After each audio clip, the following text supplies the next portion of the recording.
दिवाली का फील तो ऑलरेडी आ रहा है और मिठाइयाँ भी आप खा रहे होंगे, लेकिन आज मैं ढूंढ रहा हूँ एक ऐसी मिठाई जो बाकी मिठाइयों से जरा हटके है और मेरी ये खोज मुझे ले आई है ओएसिस बकलावा। दिवाली में कुछ नया करने की तो पुरानी परंपरा है, तो मिठाई ही क्यों पुराने स्टाइल की हो।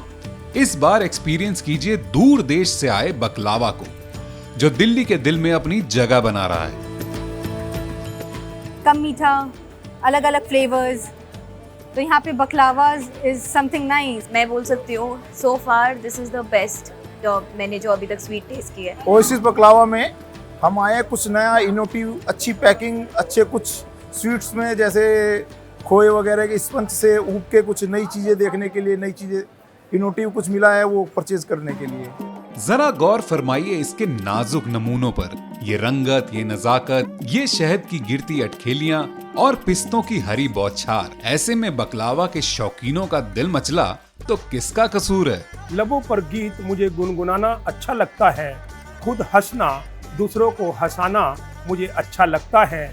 यहाँ आना मेरा इत्तेफाक कोई है, बकलावा की मिठाई की खुशबू ही ऐसी है। यहाँ आना, बार बार उस मिठाई में घुल जाना मुझे अच्छा लगता है।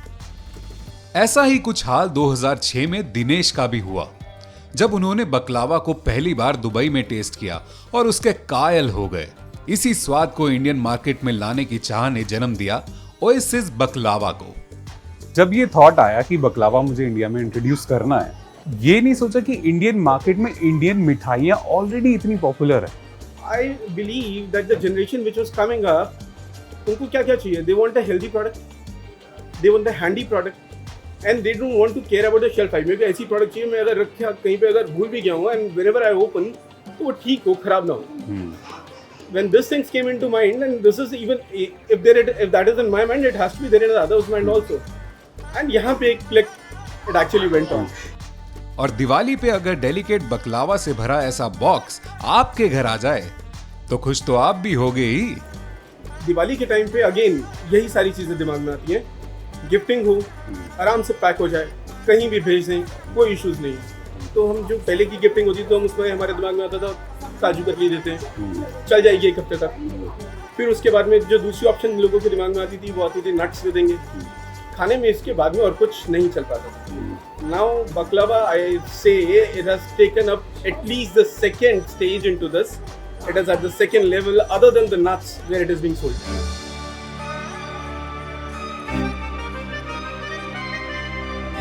लेकिन ऑथेंटिक बकलावा बनाना आसान नहीं।